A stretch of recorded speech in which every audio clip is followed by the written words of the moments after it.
sports. Get your gloving and a water lord. Come underground, I'm making a sound. The smell of death is all around. And the night when the golden glows, no one cares, nobody knows.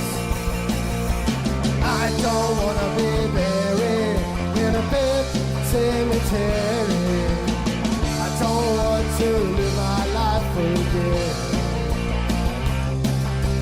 I don't wanna be buried in a pet cemetery.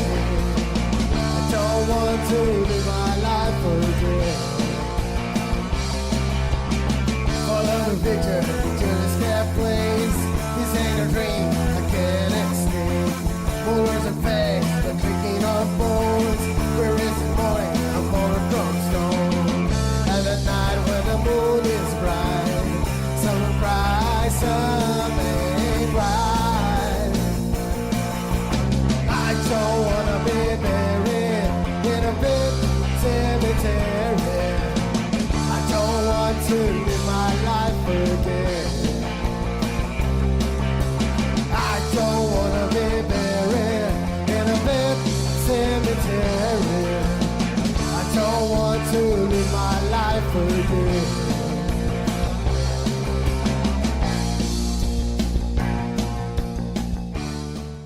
Hola, ¿qué tal amigos de Simplemente un Libro? Por aquí, por las pantallas de TV8 de La Hormiga.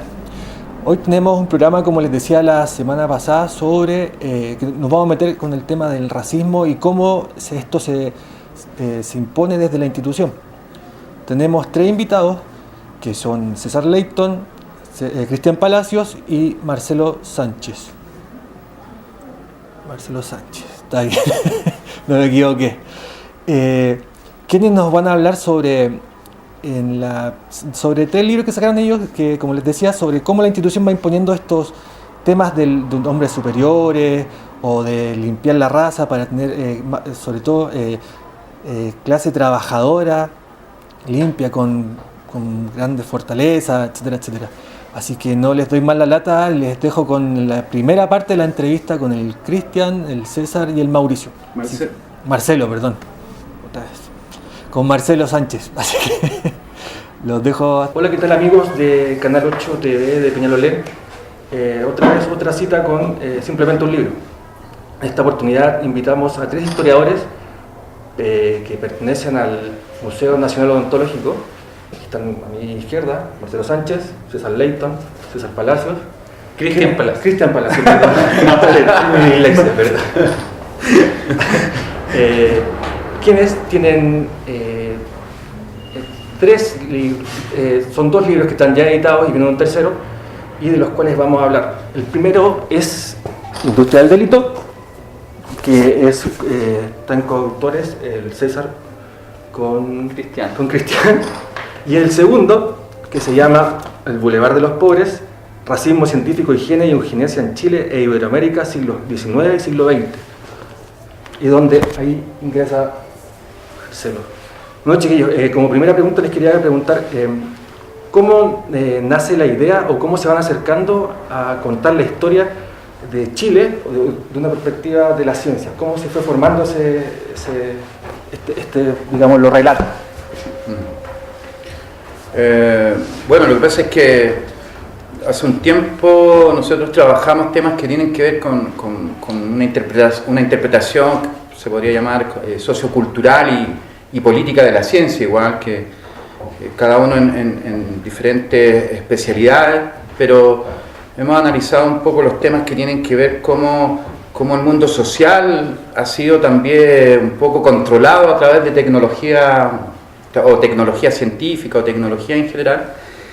Y esto ha sido porque tenemos especialidades, somos profesores de la Universidad de Chile, trabajamos en el sector de la chimba, en lo que es el sector de Independencia y Recoleta, donde nosotros llamamos la llamada ciudad higiénica, donde están los espacios de la vida, la muerte, la locura, y donde históricamente se instalaron las instituciones de salud, un poco, que era la vieja idea de fines del siglo XIX o de la segunda mitad del siglo XIX, que empezó a ver a la población como como un elemento que había que sanar para un proceso económico, un proceso social que se estaba dando en la construcción de la nación chilena, como un proyecto de élite.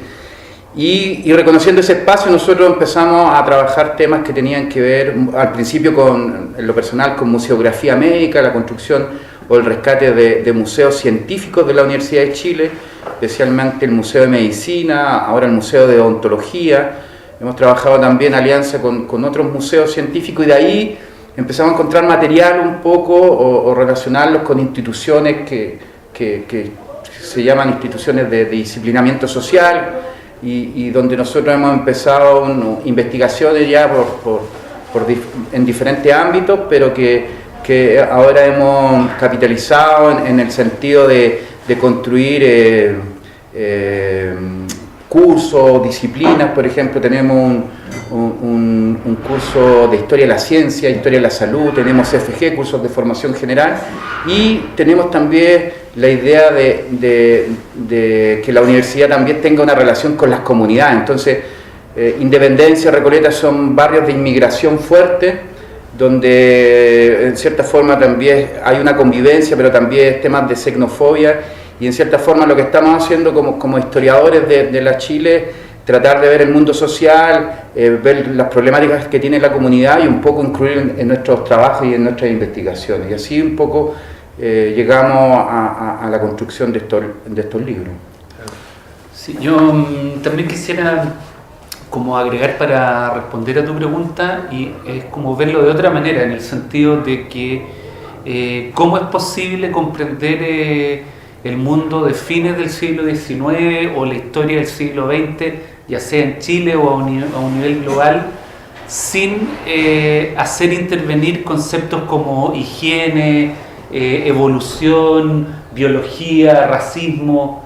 Digamos, o sea, también hay que relevar que estos conceptos, a pesar de que no son el lenguaje diario como de la historia política o de la historia jurídica o de la historia constitucional, pueden ser y han sido mucho más determinantes y mucho más operativos a lo mejor que otras ideas. Claro, o sea, un poco de invisibilización de claro, ¿cómo ¿cómo entenderíamos el siglo XX si es la idea de racismo científico?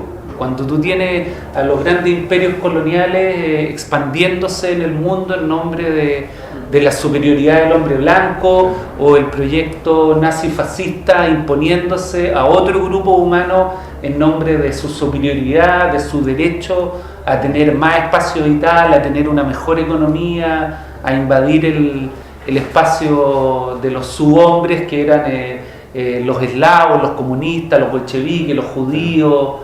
Entonces, como que estos conceptos de la biología o de la ciencia son mucho más determinantes que lo que nosotros pudiéramos pensar. Dándole un poco el paso a Cristian, por ejemplo, ¿cuánto hay de influencia de la biología y del evolucionismo en la construcción del sujeto criminal?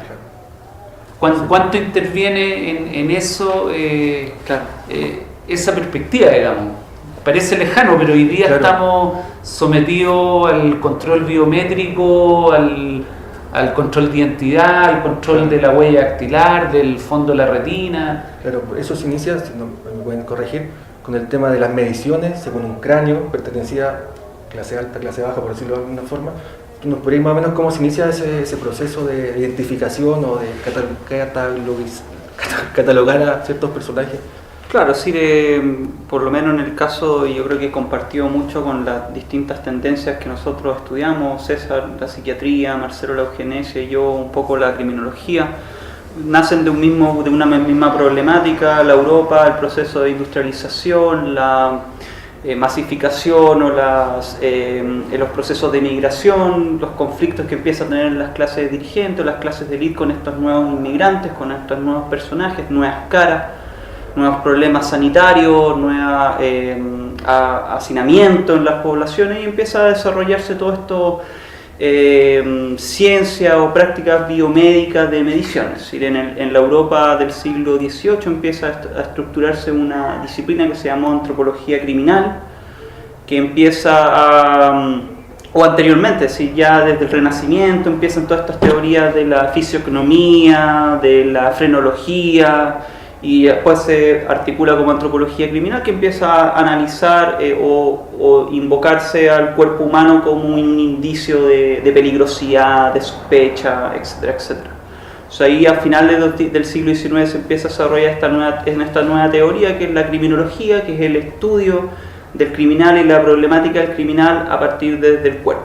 Y ahí va desarrollándose todas estas teorías de la degeneración, de cómo de alguna manera estos sujetos se van construyendo a partir de códigos biológicos, códigos de racismo científico, de inferioridad racial, y ahí se empiezan de alguna manera a recepcionar toda esta idea desde la burguesía europea o norteamericana o anglosajona al espacio latinoamericano en la experiencia, tanto en Chile o generalmente en todos los procesos independentistas posteriores, cuando se forman las repúblicas latinoamericanas. Yo creo que hay un auge y una penetración importante del positivismo científico en la construcción de Estado y en la construcción del ciudadano civilizado, moderno, o esta idea binomia entre lo bueno y lo malo, lo normal, lo normal, etcétera, etcétera. Entonces empieza a desarrollarse todas estas maquinarias que nosotros tratamos de, y también anclando un poco lo que decía Marcelo y César, esta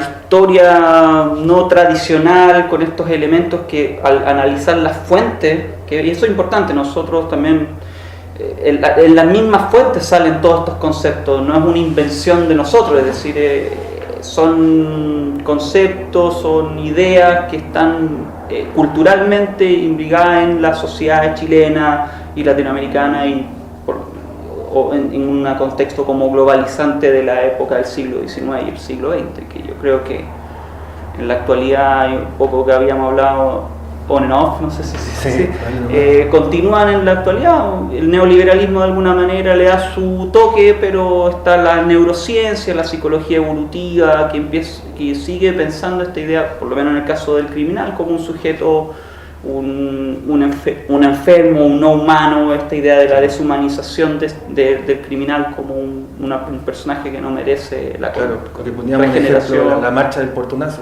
Claro. Ahí hay un caso como patente de esta, como, oye, si el loco es ladrón, da lo mismo, se puede matar a cornete. Claro. No, y cómo estas tecnologías son asociadas a poblaciones casi siempre con rasgos físicos indígenas o mestizos, o poblaciones pobres. Ese es como un punto central también. O sea, como cuando empieza toda la colonización, por ejemplo, a fines del siglo XIX por los europeos, la persona o la población nativa que tenga ciertos rasgos no cae en la categoría occidental blanca y empieza a ser marginada por estas tecnologías.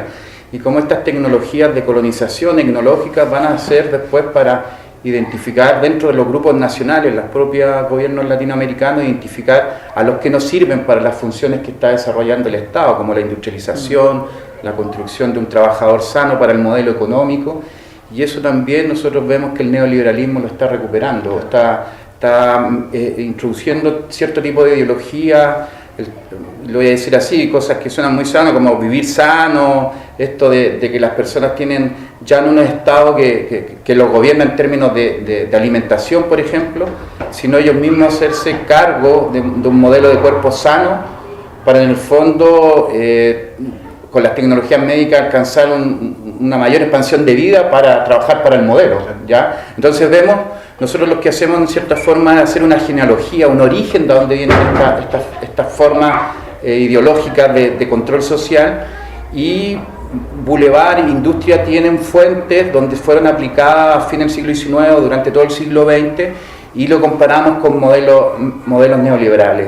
La eugenesia, que es parte de lo que trabaja Marcelo y se especializa, lo hemos encontrado en modelos médicos que fueron aplicados a medicina social del siglo XX y eran modelos que venían de las tecnologías biológicas del fascismo italiano o del nazismo alemán, y esos pasaron a constituir ciertos pensamientos médicos que se constituyeron como elementos de verdad, ciencia, y que alimentó un prejuicio con respecto a estas poblaciones. Y eso es un poco lo que nosotros tratamos de develar. cómo se construyó un modelo de control social a través de claves biológicas, la vida de las personas, medir la vida de las personas para los procesos de explotación económica, los determinismos biológicos, abandonar a ciertas poblaciones porque no pueden cambiar, porque tienen un determinismo genético o la herencia, como le llamaban antiguamente. Entonces, eso es un poco lo que tratamos de politizar, tensionar y ver si la dictadura, que es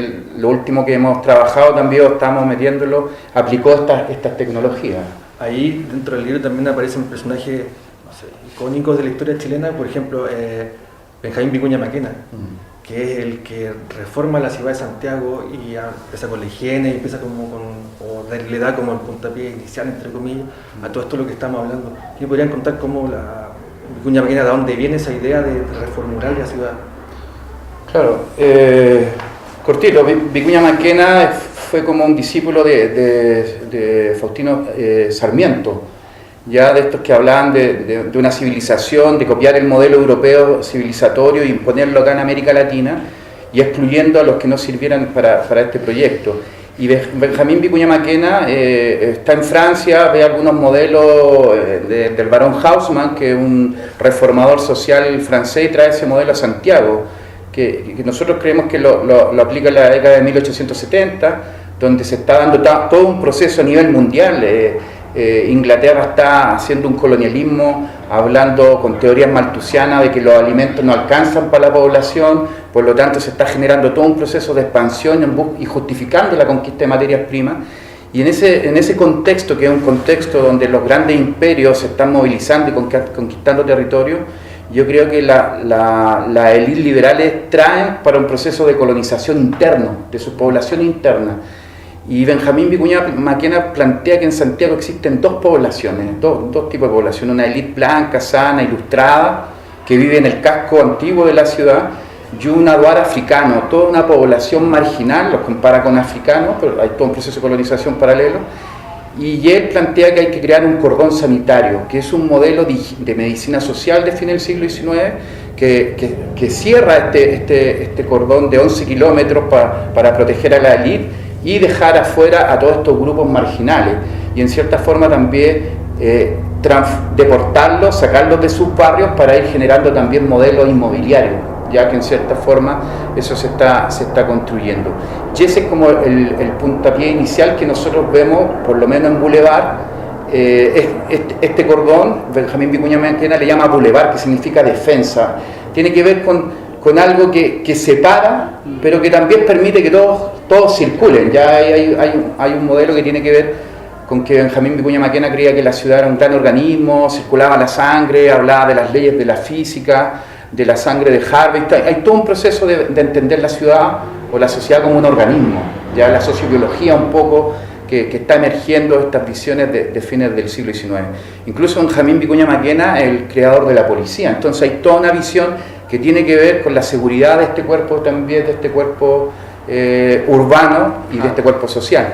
Y se crean estos modelos policíacos, y también toda una teoría que tiene que ver con las propias poblaciones que la eugenesia también empieza a controlar, no solamente a nivel de la ciudad, sino a nivel de las personas. Entonces ahí es donde empezamos a trabajar juntos todos estos procesos. Sí, y llevándolo como a la actual, a la coyuntura, a mí me parecía muy interesante hacer el ejercicio de cómo homologarlo ahora. Y es increíble cómo te vas dando cuenta que es, no sé, con otras palabras, con otras acciones, es lo mismo.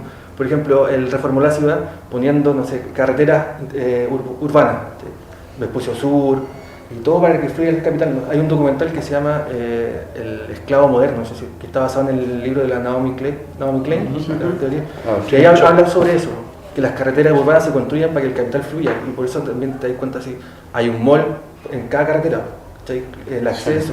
Entonces ahí ¿cómo ustedes han hecho ese ejercicio de ir reencontrando cosas que aparecen, no sé, en final del 1800, principio del 1900, y que se replican ahora, pero así, por ejemplo, la eugenesia? Sí, yo creo que lo que tú apuntas es como parte de la motivación central de este trabajo, digamos. O sea, nosotros somos historiadores, pero hay que considerar que si bien hay un amor por la disciplina y un respeto como a los códigos de la disciplina, los historiadores generalmente en realidad se hacen preguntas sobre el presente y con esas preguntas sobre el presente acuden al pasado, lo que implica un riesgo porque puedes como deformar el pasado queriendo responder algo que te da problema a ti como ciudadano, digamos. Pero bueno, al final los historiadores somos ciudadanos, tenemos opiniones y vamos haciendo esa conexión que tú nombraste, digamos. En el caso de la eugenesia, yo te diría que hay como una cierta proyección del tema de la eugenesia en la medida que entendemos la eugenesia como el determinismo biológico más duro, digamos, en el sentido de que la eugenesia, al centrarse sobre la herencia y la reproducción humana, establece la idea de los linajes degenerados, digamos, de que hay familias que son proclive a la prostitución, al robo, al crimen, a la debilidad mental, y que son como los desadaptados, los que no se adaptan a la civilización. Entonces, los primeros grupos que fueron objeto de control eugénico fueron obviamente los locos, los criminales, los pobres, los alcohólicos, los que sufrían las llamadas enfermedades sociales, digamos, las que se transmitían por contagio directo, como la sífilis, la tuberculosis. Entonces, el control de estos grupos era una parte importante de la ideología de la eugenesia, digamos. Pero junto con controlar a los que eran negativos, digamos, los que afectaban negativamente a la población, también estaba la idea de construir un hombre nuevo, un hombre diferente. Entonces son estas dos caras de la moneda: controlar al defectuoso, pero también construir el hombre nuevo, digamos, construir el hombre sano, la familia patriarcal, bien organizada, higienizada, sana, educada. Entonces yo creo que muchas de esas cosas las podemos ver hoy día, digamos. O sea, hoy día muchas veces ciertos discursos políticos justifican la desigualdad del modelo económico chileno en base a que como que las capacidades son diferentes. Claro. Entonces las capacidades biológicas de los grupos son diferentes, o sea, la gente, la élite se merece el estatus y los recursos que tienen porque biológicamente son superiores, y las personas que dentro de este modelo fallan, digamos, a lo mejor interiorizan que hay algo en su interior que no es apto, que no está bien desarrollado, que no es exitoso, digamos. Entonces hay muchas de estas cosas que se van reproduciendo en el tiempo. Yo creo que en el caso del crimen es más, y en el caso de la urbe también, yo creo que es más radical. Como la criminología, cómo ha ido metiéndose en la actualidad, cómo ha avanzado. Claro, decirlo como un ejemplo concreto de estas continuidades en estas tecnologías o en estos discursos es específicamente las tecnologías de identificación. ¿Sí? Tanto el vertillonaje como la dactiloscopía fueron implementadas en Chile a finales del siglo XIX. Específicamente su nicho inicial era intentar determinar la identidad de los reincidentes que de alguna manera, a partir de nombres falsos o situaciones y que inventaban de alguna manera o simulaban ante el juez, no había mecanismos de comprobar la identidad. Esto rápidamente, en el caso chileno, particularmente en el caso chileno, esto pasa muy rápidamente a un control de la población. Empieza primero con los movimientos o con grupos profesionales como los lustrabotas, como el movimiento obrero. Se empieza a aplicar estas tecnologías específicamente en el formato de células de identidad, libretas de identidad, donde encontramos las fotos, la afiliación civil, nombre, apellido, dónde vive. También podemos encontrar ciertos datos cromáticos, el color de ojo, el tipo de la cara, alguna seña particular, etcétera, etcétera. Después va en la década de 1910, ya con la ley de residencia que se establece aquí en Chile en 1918, ya empieza el extranjero, el anarquista, el peligroso, el agitador social, a ser objeto de esta intervención estatal a partir de la policía. Y después en el 24 se crea la ley de identificación obligatoria. Todos los individuos, específicamente todos los hombres ciudadanos de 18 años para arriba, tenían que portar su cédula de identidad. Y vemos cómo de alguna manera la cédula de identidad sigue siendo hasta la actualidad o se reactualiza igual en la actualidad con esta medida de control de identidad preventivo, como de nuevo este instrumento netamente policial vuelve en un contexto neoliberal a ser utilizado como para las policías, tanto los carabineros como la PDI y hasta los inspectores municipales ahora tienen las atribuciones de pedir a cualquier ciudadano su identificación. En un contexto también más global, después del 11 de septiembre en Nueva York, se reactiva todas estas tecnologías biométricas de la lectura de la huella digital, de la lectura de la cara. Se articulan bases de datos o tecnologías de base de datos sumamente importantes asociadas con todo esto, agencias de inteligencia, de seguridad norteamericana, en Francia, en España, etcétera, etcétera. Igual es interesante eso, cómo de alguna manera estas tecnologías siguen presentes y yo creo que hay una deuda que tenemos nosotros también como de demostrar que la naturalización de esta tecnología no está correcta, es decir, que te pidan el carnet para ir a un mall, pongámosle, o para comprar, todo tiene una lógica de atrás, hay un uso de las bases de datos jurídicas, un uso de bases de datos administrativos, las empresas, las grandes transnacionales tienen tus datos, no es conspiración, tienen tus datos, pueden saber, te hacen un seguimiento de lo que tú compras, lo que tú haces, dónde visitas, qué haces, y eso va en la lógica actual, tiene una lógica mucho más comercial, de libre mercado, de la idea del mercado, pero creo que es sumamente interesante eso, o también esta proliferación un poco de la seguridad privada, o estos nuevos modelos de seguridad comunal, esta idea de seguridad ciudadana, que casi todas ya las comunas de Santiago invitan al ciudadano a ser tu propio vigilante, y ya no es terreno de las comunas acomodadas, como las COT de Vitacura o La Ranchera, ya Macul, la Florida, etcétera, etcétera, empiezan a comprar estos modelos. Y también hay como volviendo como el tema de estas personas como marcadas por su zona de precedencia y todo, el tema de la atención ciudadana, que también se está validando en los medios que vemos, así como, estaba robando, ¿qué le vamos a hacer? Hay que pegarle. ¿Por qué aceptar, cachai, perder la humanidad porque una persona salió a robar por X motivos? Claro, sí, hay algunos autores que eso lo denominan como el gatillo fácil en manos privadas, de alguna manera, es decir, el sentimiento colectivo o este miedo colectivo socializado, algunos dicen que de alguna manera construye y crea otra criminalidad, que es el castigo justiciero del ciudadano.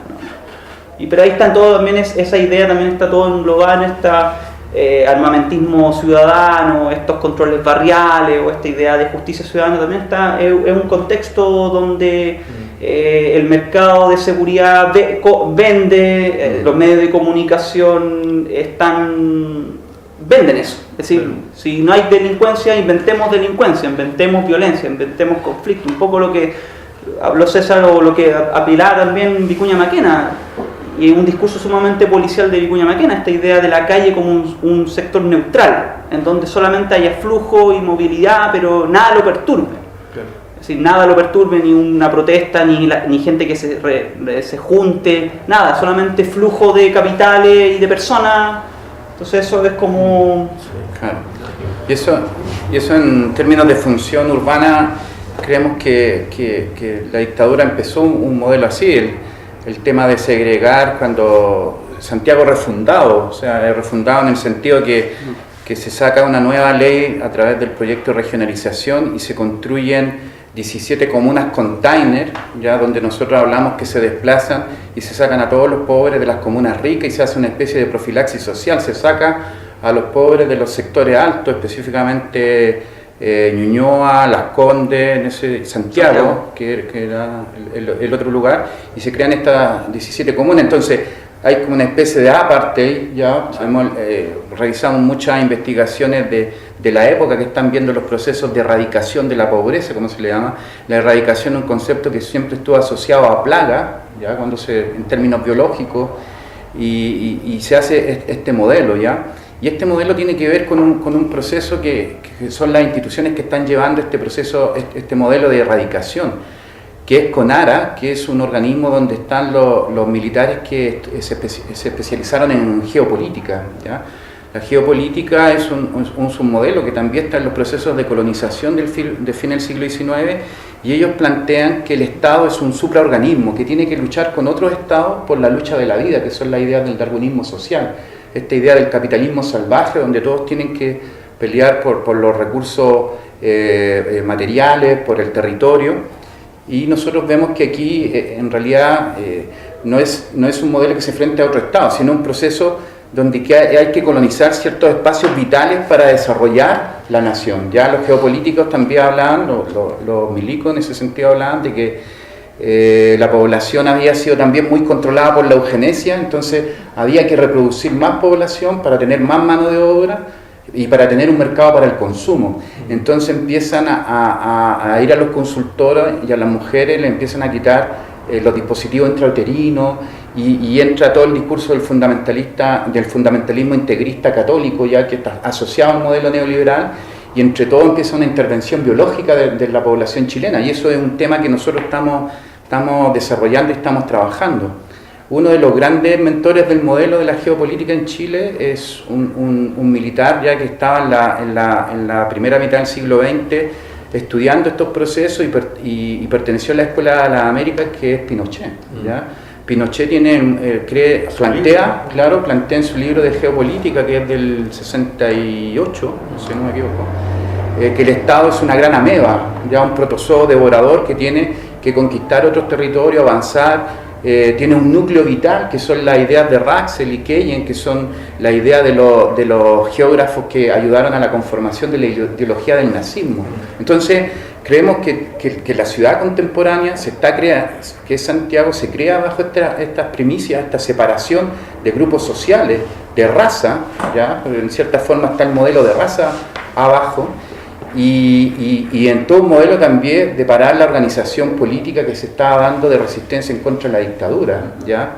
Este mismo sector que fue un modelo de resistencia a la dictadura. Entonces es un modelo que está desplazando población, deportándola, separándolas por clases sociales, y además hay un proceso de aniquilamiento a la resistencia, un genocidio.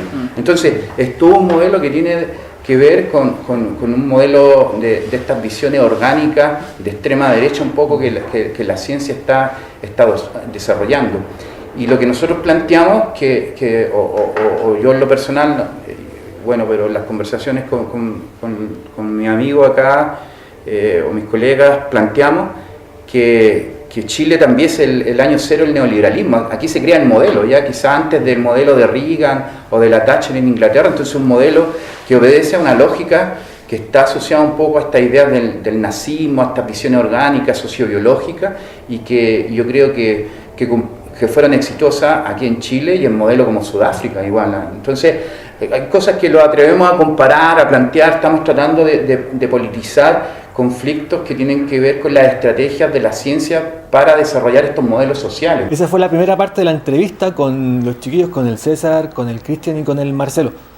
Yo creo que lo más interesante ahí, de todo lo que hablaron, es como entre comillas, no se considera ver el siglo XX historiográficamente sin pensar en la euganasia, en el racismo, y complementarlo con las otras cosas, la historia jurídica, institucional, etcétera. Pero eso, y bueno, hay hartas cosas que hablar, así que no quiero dar más la lata. Ahora les voy a presentar la pequeña encuesta que por esta semana el chico de Revelación está con licencia, así que la tuve que hacer yo.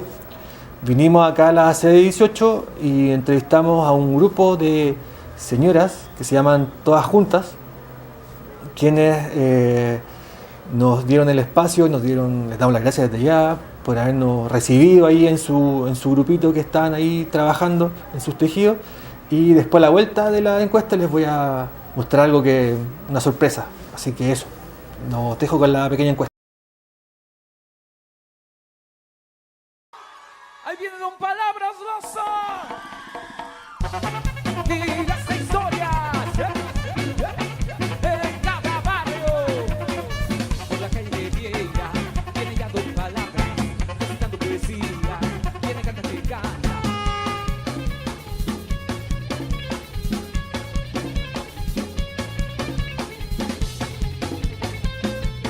¿Usted es o se hace? Hola, ¿qué tal amigos de TD8? Hoy día me tocó a mí hacer la pequeña encuesta, ya que el chico está con licencia, así que vamos a tratar de hacer lo mejor posible. Hoy nos encontramos en uno de los salones de la Junta de Vecinos 18 para hacer la pequeña encuesta, un par de preguntitas que las vamos a hacer aquí a unas señoritas que están en su labor de tejido. Así que, hola chiquillas, ¿cómo están? Hola. Qué bueno. Les voy a hacer unas pequeñas preguntitas. Primero, ¿este es un club de centro madre, tejido? ¿Qué es? ¿Qué son? Nosotros somos un grupo. Ya. Somos como 9, pero en este momento habemos 3 porque como están las vacaciones, Ah, buenísimo. mayoría están con sus nietos, niños en sus Perfecto. casas o de vacaciones. Disculpe, ¿su nombre cuál es? Rosa Vergara. Señora Rosa, señorita Rosa. Dígame, ¿usted se considera racista? No, ¿No? no, Ya. ¿Y usted ha escuchado alguna vez la palabra eugenasia? no, ¿No? no. Ya. Muchas gracias. Permiso. ¿El grupo de tejido o centro madre tiene algún nombre específico? Sí, Aprendiendo juntas. ¿Aprendiendo juntas? Ay, qué bonito. ¿Y cuánto tiempo llevan juntas a todo esto? Mucho Más de 3 tiempo. años. 3 años. Harto. ¿Y siempre han estado aquí Sí. en la junta? Qué bueno. Siempre Permiso. hemos estado acá. Perdón, ¿cuál es su nombre? Andrea Neira. Señorita Andrea. Sí, señorita. ¿Usted se considera racista? No, para nada. ¿Y ha escuchado alguna vez la palabra eugenasia? No. Primera vez que lo escucho. Sí.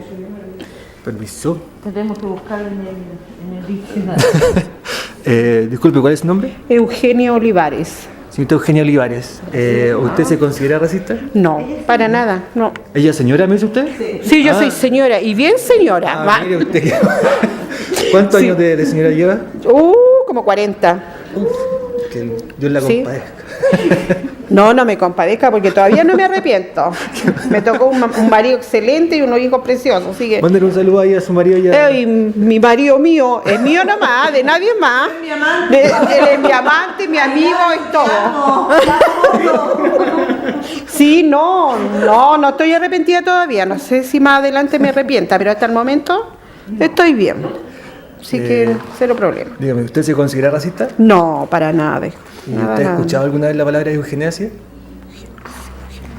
¿Será de Eugenia? No, me suena, pero sabes que no sé el significado. No sé, no. Tiene que ver mucho con el tema de los nazis y el racismo por la gente que se mataba en la época de los nazis. Era para limpiar la raza, entonces la raza aria, Claro. que quedara como una gran raza y limpiar negros, gitanos, homosexuales, todo fuera, solamente la raza aria. Eso es lo que significa como a grandes rasgos la eugenasia. Ya. Mira, Así que, chiquillas, ¿quieren mandar algún saludito? ¿Alguien? Usted ya mandó a su sí, marido. sí, yo le no mando se repita a el mi plato, por favor. Yo un saludo a mi hijo y a mi hermana que está en el norte, Buenísimo. que la quiero mucho. Yo saludo a toda la gente de Peñalolén, que somos muchos, buenos, bonitos, y que Peñalolén es grande y que siga creciendo así como es. Que saquemos lo malo y que nos quedemos los buenos. No, Chuta, aquí dicen que hay que sacar todo Peñalolén. hay gente buena aquí. Hay gente buena todavía, hay mucha gente buena, que esa gente buena puede sacar a la gente mala. Pero cuesta, pero no es imposible. Buenísimo. ¿Cierto? Yo estoy tejiendo un chaleco para mi nieta. Un chaleco para mi nieta, ya es como el número 15 chaleco para mi nieta. ¿Ves? ¿Dice cuánto se demora más o menos en hacer uno? Como un mes. Ah, Es que yo soy más lenta. Y ella está haciendo un gorrito. ¿usted? Yo ahora estoy haciendo un gorrito, también hago chaleco. Y le estoy haciendo un gorrito a la Yo hago Sofi. de todo, pero ahora estoy haciendo un chal para bebé. ¿Usted para bebé? Un chal para bebé, para mi nieto. Sí, hago para vender también, ¿Sí? de todo, sí. Aquí se hacen muñecas de lana, gorro, poncho. Este va a ser para el que me entrevistó. ¿Ya? La persona que me entrevistó, yo se lo voy a regalar para que se acuerde del grupo Aprendiendo. Del grupo Aprendiendo Juntas. ¿Ya? Oh, muchas gracias. Un aplauso. Ya, bravo. Ya, bravo. ¿Qué gorro? Ese gorrito. ¿Qué se lo Bueno, ponga? amigo. ¿Qué se lo ponga? Espérenme. Voy a dejar un poco la grabadora acá. ¿Qué se lo ponga? ¿Qué se lo ponga? Con la pega. Es de lana natural, no le va picando. Ahí está.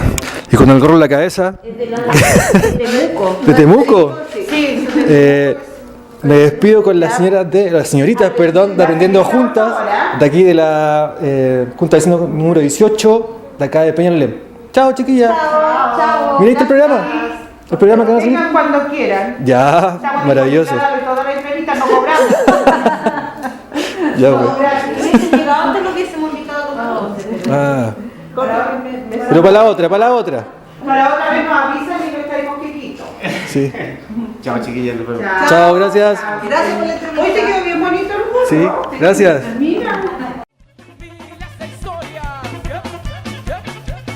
cada barrio, por la calle vieja, tiene ya dos palabras, recitando poesía. No, me quedo callado porque ahora por agua. ¿Alguien está curado? Sí, un poco. Muchos son los poetas pobres, de ellos será el reino de los suelos. Así empezaba nuestra La mota hoy, sácate uno. ¿Ya? No, está el cochino larga. acá.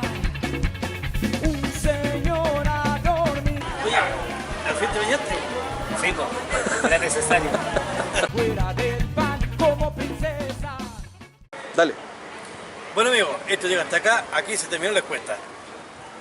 Ahí teníamos la pequeña encuesta realizada por mí y con el grupo de tejedoras, todos juntos. Que no son solamente tejedoras, hacen más cosas, pero esta vez las pillamos tejiendo.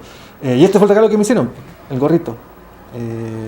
No es que el gorro sea grande, sino que mi cabeza es grande, entonces por eso se ve como más extenso, más prominente, podría decirlo. Así que eso.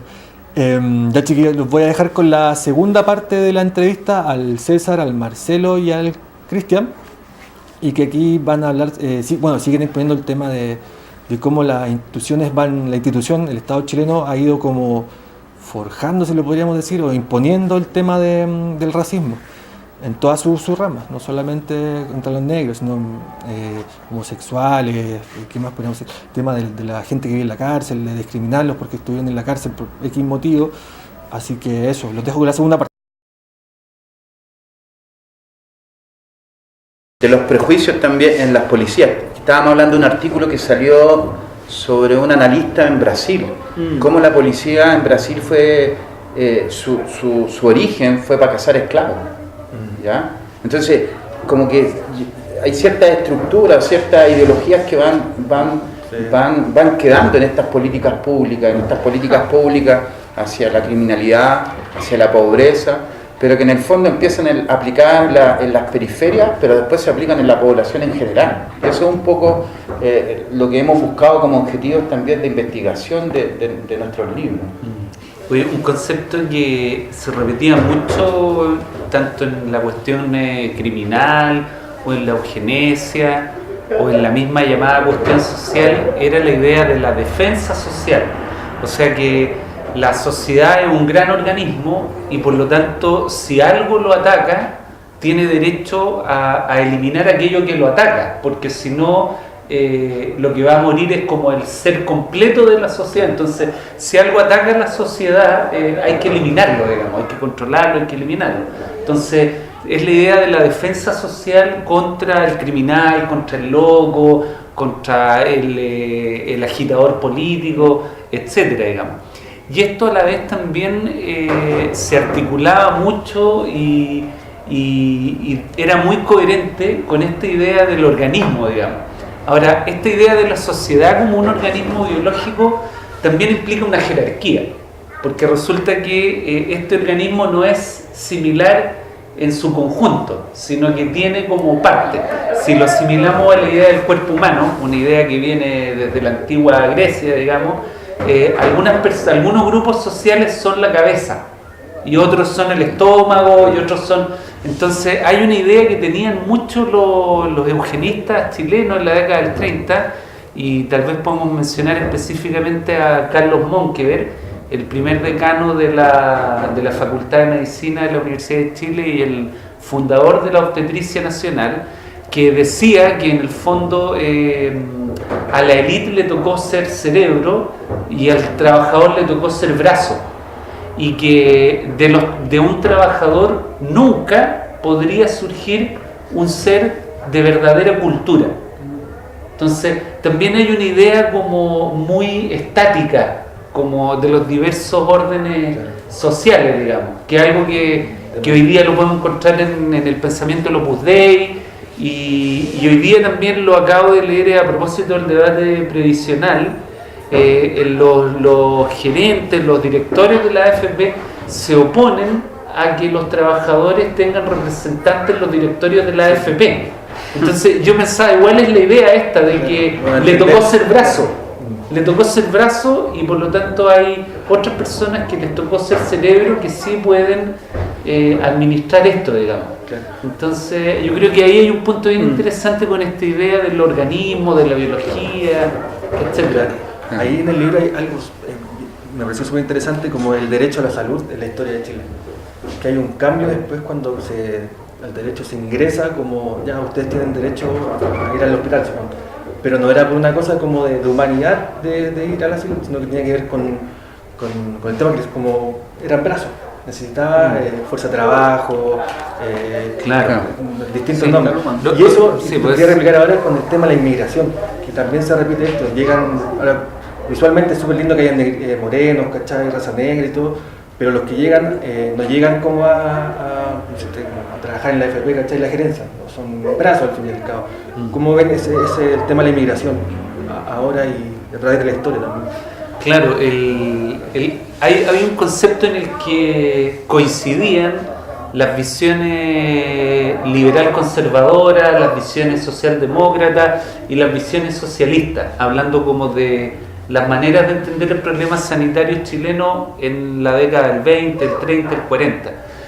Y ese lugar común era la idea del capital humano, es decir que para que Chile se desarrollara como nación necesitaba un capital humano que estuviera sano, que fuera fuerte, y ese capital humano era la clase trabajadora, digamos, era el obrero. Entonces, por eso está esta idea de que este obrero tiene que ser higienizado, educado, sus manos tienen que estar limpias, etcétera, digamos.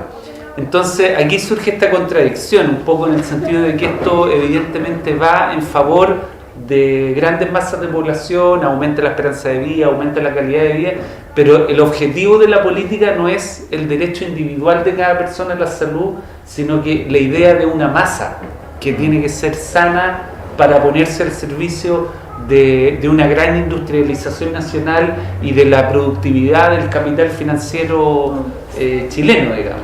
Entonces, esto yo creo que es una idea que en el fondo el neoliberalismo agudiza a través de la idea no ya de un capital humano, que por último involucra la idea de un valor, ¿cierto? Sino como que pasa a ser el recurso humano.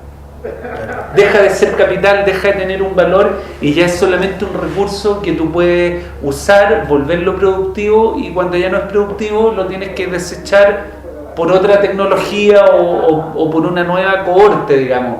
Esta idea marxista del ejército industrial de reserva, y aquí lo podemos conectar con la migración, digamos. Cuando ya no es posible que la masa obrera chilena disminuya el valor de su trabajo, claro, se puede abrir las puertas a la migración para una gente que va a aceptar trabajo de menor calidad y a un menor precio del valor de su trabajo.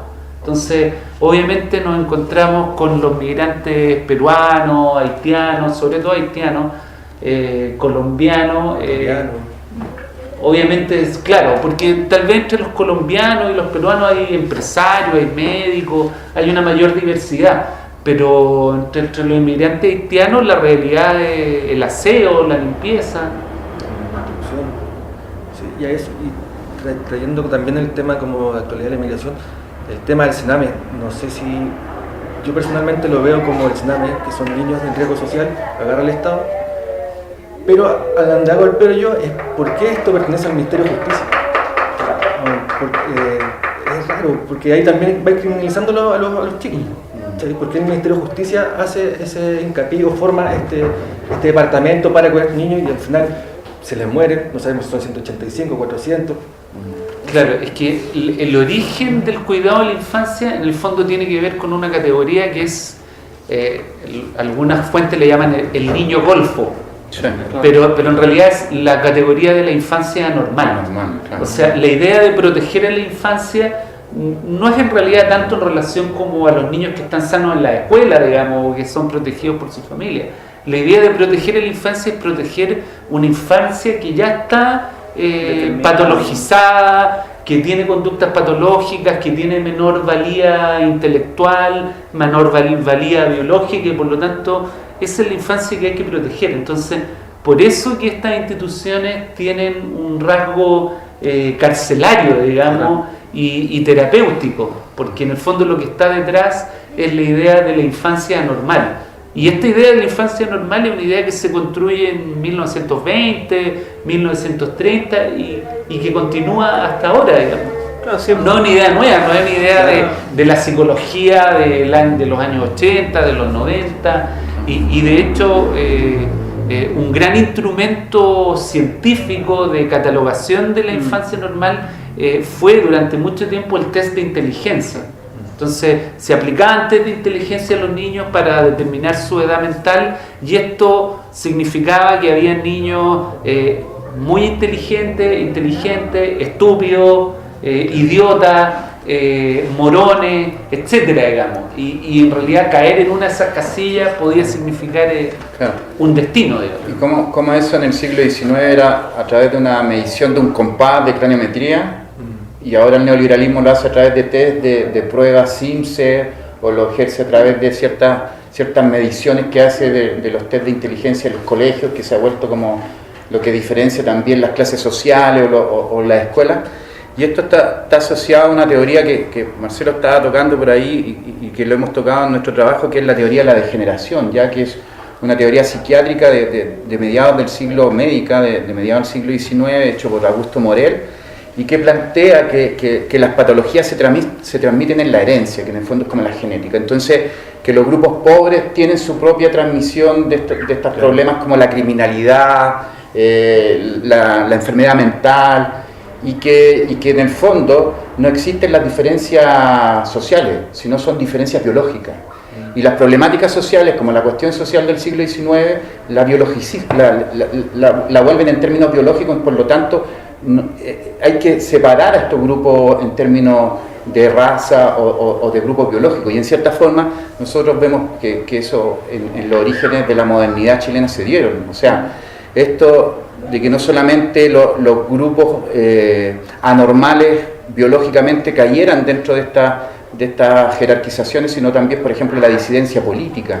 Si uno visita, por ejemplo, Rapa Nui a comienzos del año 20, Rapa Nui era un gran lazareto. Ahí se iban a tirar los leprosos de la parte de la Polinesia, de Chile, pero ahí también podéis encontrar fotografías de Elías Laferte, los líderes de los partidos socialistas y partidos comunistas están ahí metidos en campos de concentración, porque se consideran que estos grupos, su ideología también es parte de esta degeneración biológica, y eso es un poco también lo que nosotros recogemos también, por ejemplo, en los primeros bandos de la dictadura militar, cuando habla de que hay que extirpar el cárcel marxista, por ejemplo, y esas visiones hoy en día están. Me acuerdo que en el golpe militar en Turquía también se habló de algo parecido, esto de limpiar el cuerpo social, sacar a estos malos organismos, y creemos que esto se sigue haciendo con estas visiones entre lo social y lo político, y que en cierta forma siguen actuando. Ahora, leyendo una revista de seguridad nacional del ejército, por ejemplo, está la declaración de principio del antimarxismo de Jaime Guzmán, y su metáfora política es que ellos son una especie de antibiótico frente al marxismo, por entender a estos grupos disidentes como enfermos, como una deformación biológica, es un tema súper actual. Entonces, cómo esas metáforas políticas están volviendo en estas visiones de la migración, por ejemplo. ¿Ya? Nosotros estamos inmersos en independencia con Recoleta, y hay rayados, por ejemplo, que los colombianos son una plaga, o hace tiempo ya en los hospitales de Maruri está rayado que los peruanos traen tuberculosis. Entonces, ¿cómo se van actualizando estas ideas de extrema derecha, o que también compartió también las lecturas del socialismo? O sea, el socialismo también en cierta forma quiso plantear un nuevo hombre, y ahí se mezcló con esta ideología, y que en cierta forma en nuestras investigaciones también la hemos trabajado, ¿ya? Por ejemplo, Allende hace una tesis como médico que habla de eugenesia, habla de esterilización a los pacientes psiquiátricos. Y uno ahí puede decir, Allende era racista. No, lo que pasa es que Allende estaba hablando como médico, porque los médicos creían eso era un paradigma que la ciencia creía, ¿ya? Las críticas que hoy día tenemos un poco con la historia académica o con la historia oficial, que plantean que esto eran pseudociencias, que no eran ciencia elaborada. Mentira, la eugenesia, por ejemplo, que estudia Marcelo, en Inglaterra fue una ciencia que se aplicó en Estados Unidos, en toda Europa, y todo el mundo lo aplicaba. Era algo como el test de, no sé, como el test de Rocha, como un test, como cualquiera, ¿ya? Y era parte integral de una visión científica, ya tecnológica, y eso terminaba en esterilización de estos grupos, ¿ya? El caso más reciente latinoamericano de toda esta ideología es lo que hizo Fujimori en Perú, el proyecto Quipus, como le llaman algunos, que es esterilizar a mujeres indígenas para que no se reproduzcan, ¿ya? Las esterilizaciones pueden ser quirúrgicas, pero también hay esterilizaciones sociales, aislar a los grupos, colonizarlos también para que no se reproduzcan, intervenir su lengua, un poco también lo que dio la población mapuche también a fines del siglo XIX. En Industria y en Boulevard hacemos un reconocimiento a eso. La ocupación de la Araucanía abre quizás estas visiones. Vicuña Maquena puede haber estado haciendo esto en Santiago, pero hay un proyecto macro también, que Chile está interviniendo militarmente territorio peruano-boliviano, los consideraba inferiormente también biológicos por ciertas visiones de esta idea de civilización versus la barbarie indígena, y también al mismo tiempo después coloniza la nación mapuche. Entonces, nosotros estamos tratando de hacer una interpretación historiográfica que incluso golpee o desplace visiones o interpretaciones más clásicas, más tradicionales. Entonces, creemos que la ciencia en ese sentido, la entrada a través de estos discursos de racismo científico, es súper potente para ir entendiendo realmente cómo es el modelo, un modelo que es racista, y que no solamente es racista con el inmigrante. Las políticas sobre la pobreza son políticas absolutamente raciales, discriminatorias y de segregación. Y eso es un poco lo que tratamos de reflexionar en estas lecturas. Claro. Bueno, un dato... iba a decir chistoso, un dato interesante es que, como asociando esto que tú decías, que por qué el Sename o esta infancia desvalía, como se llamaba anteriormente, pertenece al ministerio, como una institución dependiente del Ministerio de Justicia. Las investigaciones que hemos hecho también es interesante porque anterior a que se formaran todos estos juzgados de infancia, dentro de Boulevard está un artículo de Silvana Betó que habla del juez Guajardo, que es un juez que... el primer juez de menores. Que tenía ideas del psicoanálisis, de la eugenesia. En los 20, la gran institución que velaba por los niños golfos, como decía Marcelo, era la policía. En todas las comisarías, en la gran mayoría de las comisarías de Santiago, habían espacios para los niños que deambulaban en las calles. Y esos policías los transformaban, y tenía una lógica exactamente, ¿sí? ¿Por qué la policía está interviniendo a un niño desvalido? Porque ese niño desvalido, por una lógica de contexto del siglo XX, que podía ser como el determinismo biológico, el determinismo social, ese niño está determinado a ser o delincuente, o loco, o pobre. Claro. Es decir, ya era pobre, es decir, o podría haber sido campo de cultivo para agitadores gremiales y ser parte de las sublevaciones políticas y sociales. ¿Cuál era lo interesante? Que muchos de estos niños participaron como de regeneración, es decir, la policía de Santiago, una policía caracterizada hasta la actualidad, ahora como Carabineros, como una policía sumamente corrupta, violenta, represiva, también se generó como un cuerpo regenerador del pobre. Claro. Y esos niños terminaban no como niños policías chicos desfilando frente al presidente de la República o en el orfeón de policía. Es decir, es interesante cómo, y lo que decía un poco César, cómo nuestras historias de alguna manera amplían un poco ciertos hechos, ciertos fenómenos que uno tendría que pensar que son mucho más cerrados, de instituciones netamente médicas, un saber. ¿Me entendéis cómo el saber médico, el saber sociológico va expandiéndose por la sociedad, se va culturizando, la misma población con esos paradigmas, con esas ideas, y también otras instituciones como policías, como visitadoras sociales, de alguna manera son actores o individuos que no tienen como, no sé si decir, estigma o carácter como de cuerpo profesional, de conocimiento científico experto. Entonces eso igual es como interesante como claro. Eso también se desprenden de estos libros. Claro. Vicuña Maquena decía que las regiones inferiores de nuestro bajo pueblo tienen que ser o custodios o esclavos, custodios policiales. ¿Ya? Esclavos trabajadores. Claro, y en el fondo es como a través de esta tecnología están construyendo un biotipo que ordena su orden social, el orden de una élite, el orden de un sistema económico, el orden de un sistema jurídico, que en cierta forma igual está segregado, igual está normado, ¿ya? Y eso es un poco lo que nosotros buscamos romper un poco en nuestras interpretaciones, ¿ya? Pues chiquillo, ya pasando a otro tema, el tema del arte en los libros a mí me parece súper interesante, porque si bien son textos, como les decía al principio, no fáciles de digerir, me parece como que el arte del libro llama mucho la atención. Mucha gente lo agarraba, ¿esto qué es? Y prendía, yo trabajo en una librería, sí. No sé si le interesa. Sí. Y eso, ¿cómo ustedes estuvieron inmersos en el tema de las carátulas o les dieron digan si les gusta o no? ¿Cómo fue ese trabajo? No, nosotros con la editorial 8 Libros, que es la que trabajamos, nos han dado plena libertad, pero también nosotros hemos impuesto. Es decir, sinceramente, tanto las dos portadas, cuando trabajamos en el primer libro con César, fue idea de nosotros.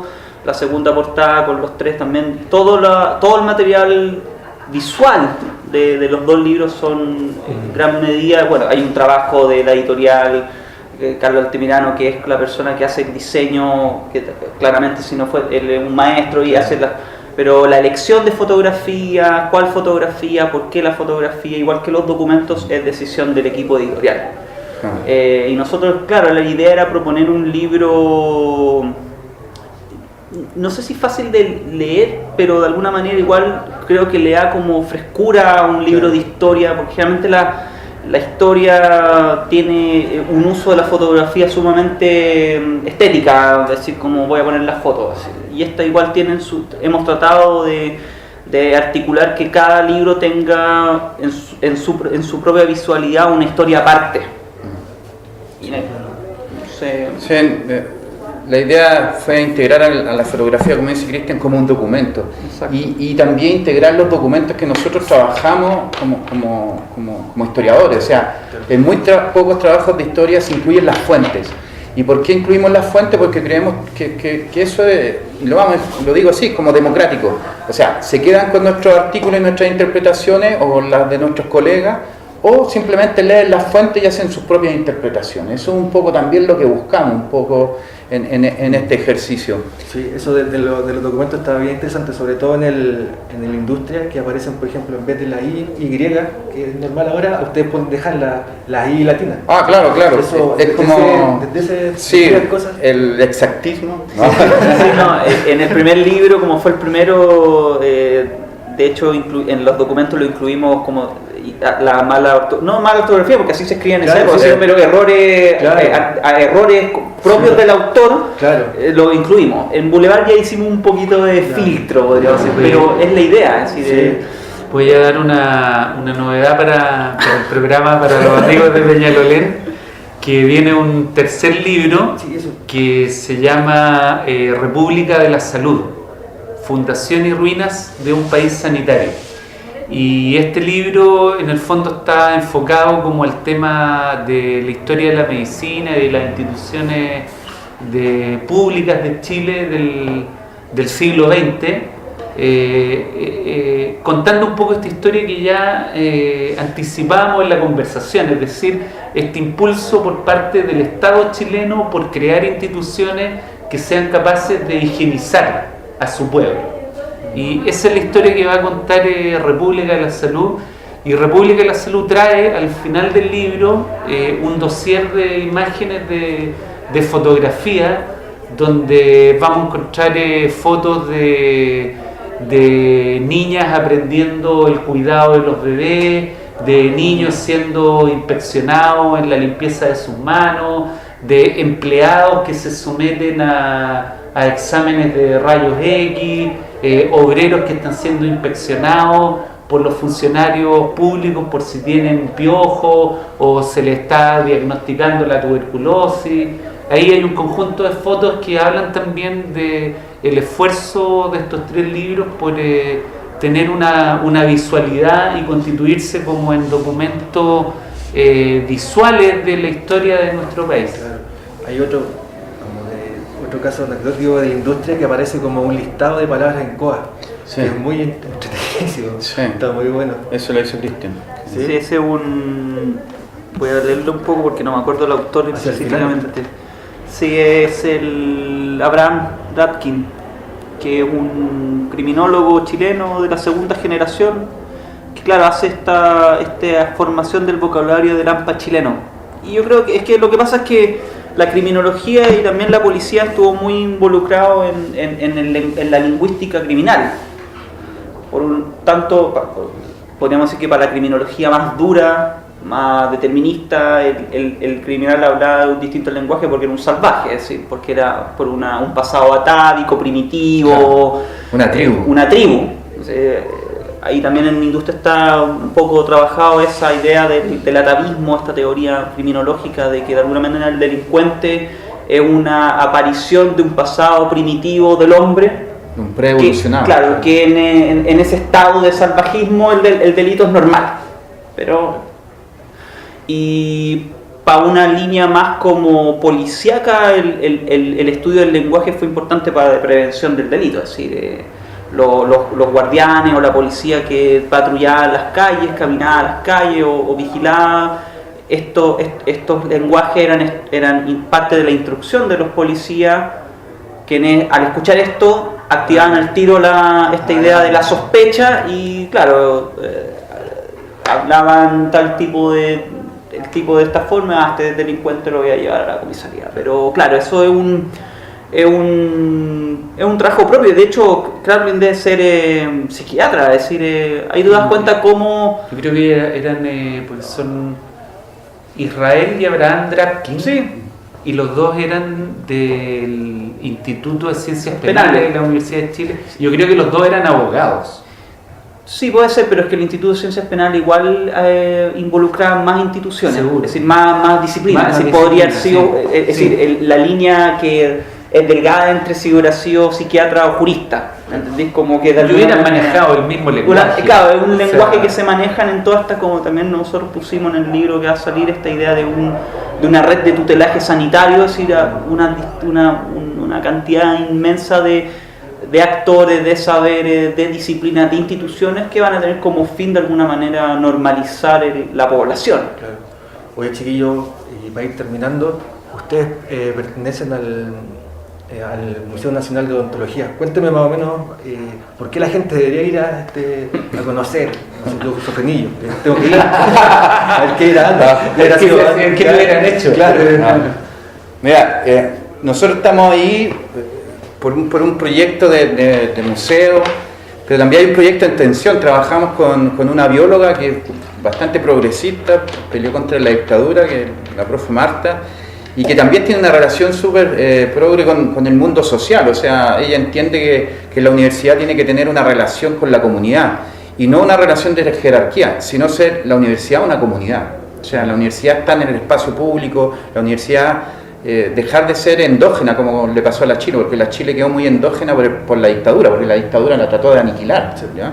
Entonces, en ese sentido hemos salido, y había un decanato también progresista que ha buscado también esta relación con la comunidad, y nosotros somos la unidad de historia que hace estas lecturas en torno a la comunidad. Y la odontología también tiene un caso de criminología que es muy poco conocido, que se llama el caso Becker, ¿ya? Que es un caso que hablamos en la industria y que es un odontólogo que aplica por primera vez el reconocimiento de un cadáver a través de la dentadura. Y eso permite parar o sea, había un crimen diplomático, había todo un tema, y que a ese odontólogo le pagan con la primera facultad, que es la que donde nosotros trabajamos. Entonces, la facultad de odontología de la Chile tiene esa historia, ¿ya? Y también tenemos una actualización. También está el doctor Luis Choca, que es un odontólogo que reconoce a Marta Ugarte, que es una profesora comunista aniquilada por la dictadura, tirada al mar y encontrada en la playa La Ballena. Entonces, él la reconoce a través de este mismo proceso. Entonces, lo que hicimos fue actualizar esto, reconstruir una historia de la odontología que era muy oficial, muy conservadora, y que aplicamos un poco estos temas de ciencia y derechos humanos. Entonces, esto es una visión que yo creo que es muy interesante, porque es una facultad que supuestamente no está en el mundo social, que es la facultad de odontología, pero que si uno, no sé, hace trabajo interdisciplinario, puede mezclar una tercera vía, por decirlo así, una tercera cultura, esta historia de ciencias duras con historias más humanistas o de interpretaciones sociales, y poder construir conocimiento, y un conocimiento que busque no solamente ser leído por 3 o 4 investigadores o académicos, sino un conocimiento que llegue a todos lados. Por eso la idea de venir a la Hormiga acá a Peñalolén para nosotros es importantísima, ¿ya? Como también estamos en congresos internacionales, donde también hay gente de todos lados, viajamos, también salimos, pero también este espacio, el espacio donde ocurrieron los hechos, donde la dictadura también plantó estos sistemas tecnológicos, donde hay una historia de segregación. Para nosotros es muy importante estar acá, ¿ya?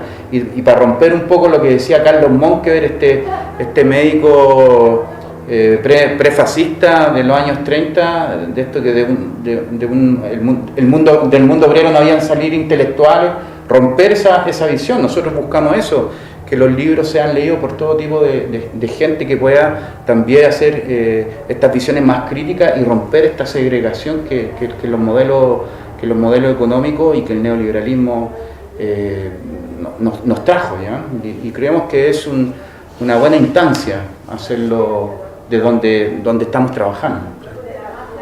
Chiquillos, les quiero dar las gracias. No sé si quieren decir las últimas palabras, mandar saludos a la Escuela de Odontología. No sé. No, gracias por la invitación Sí, gracias por la invitación, y para la próxima, el próximo estaremos año. aquí cuando nos Tomaremos la palabra. Sí, cuando salga el tercer libro venimos a presentarlo acá. Ya, pues. Bueno, ya teníamos la segunda parte de la entrevista con los chiquillos. Yo creo que cuando empieza la segunda parte es cuando el César habla de cómo a través de como que la gente pobre es especie de conejillo de indias de todas estas políticas de parte de las instituciones. Él lo representa en Brasil, pero aquí también se pueden ver, no sé, en este momento no se me ocurre ninguna, pero cómo se imponen a través de las clases más bajas, y luego se expande la población, cosa como, no sé, no se imagina cómo describirlo, pero eso, cómo se pone una cierta política en las clases bajas, a ver si resulta, si no están, no sé, siempre son inquisidoras, pero y después se expande la población. Y ahí se hablaba de un tercer libro que los chiquillos estaban sacando en ese momento, y que es que es el República de la Salud, Fundación y Ruinas de un País Sanitario, Chile, siglos XIX y XX. Aparte de los chiquillos, aquí entra Claudio Araya y César Leighton y Marcelo López. Son las dos personas que entran a coeditar este libro. Así que también se los recomiendo. El República de la Salud también va en la misma línea que hemos estado hablando, del tema de la biología, cómo se mete en la historia del país. Y para ir cerrando, la editorial 8 Libros nos regaló el segundo libro de la trilogía, que es el Boulevard de los Pobres, y que vamos a estar regalando a través de las redes sociales del canal. El concurso es fácil, solamente tienen que decir por qué se deberían ganar este libro, nada más que eso. Y la otra semana vamos a estar regalándolo y avisando quién se lo ganó y eso. Así que bueno, yo no llego hasta acá, lo dejamos hasta acá, así que ojalá hubieran disfrutado el programa, porque nos parecía súper importante que vieran también esta otra parte de construcción de la historia de Chile, cómo se forja desde la biología, podríamos decirlo a grandes rasgos. Así que eso, los dejo hasta acá, nos vemos la próxima semana. Chau.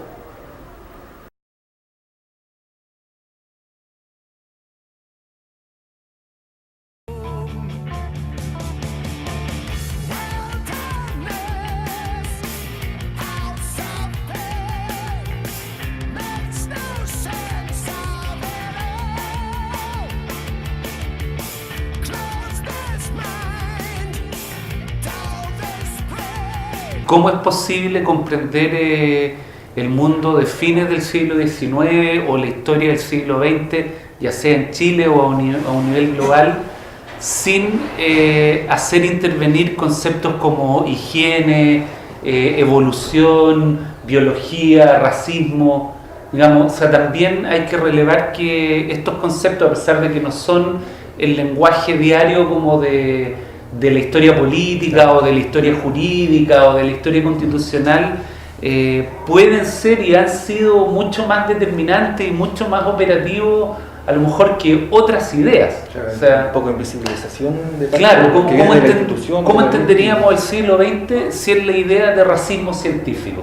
Cuando tú tienes a los grandes imperios coloniales expandiéndose en el mundo en nombre de la superioridad del hombre blanco, o el proyecto nazi-fascista imponiéndose a otro grupo humano en nombre de su superioridad, de su derecho.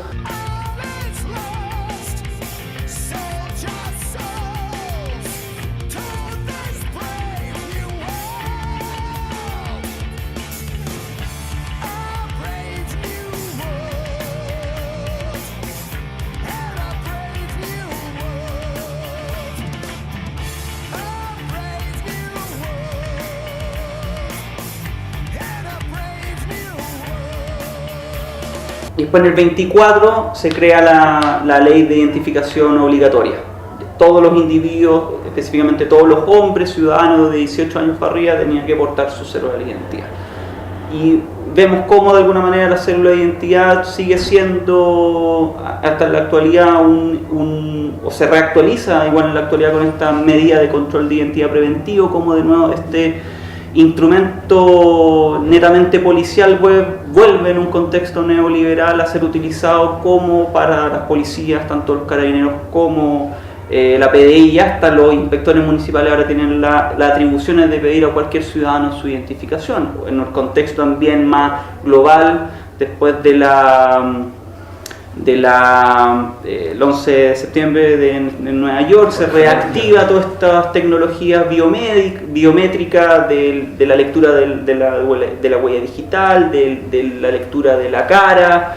Se articulan bases de datos o tecnologías de base de datos sumamente importantes asociadas con todo esto, agencias de inteligencia, de seguridad norteamericana, en Francia, en España, etcétera, etcétera. Igual es interesante eso, cómo de alguna manera estas tecnologías siguen presentes, y yo creo que hay una deuda que tenemos nosotros también como de demostrar que la naturalización de esta tecnología no está correcta. Es decir, que te pidan el carnet para ir a un mall, pongámosle, o para comprar, todo tiene una lógica de atrás.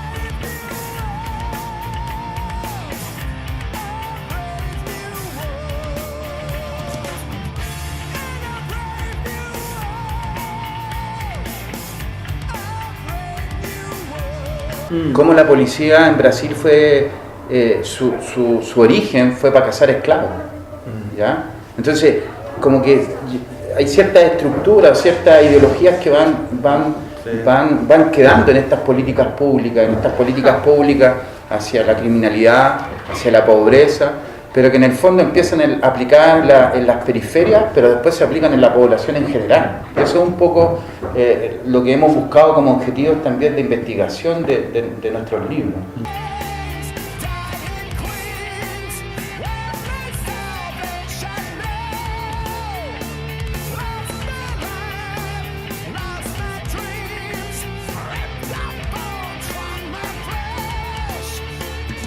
Con amor para maicucinos, puentaltinos, floridanos, pudahuelinos, peñalolinos, sanbernardinos, quilpuranos, pintaninos y todos los periféricos del mundo,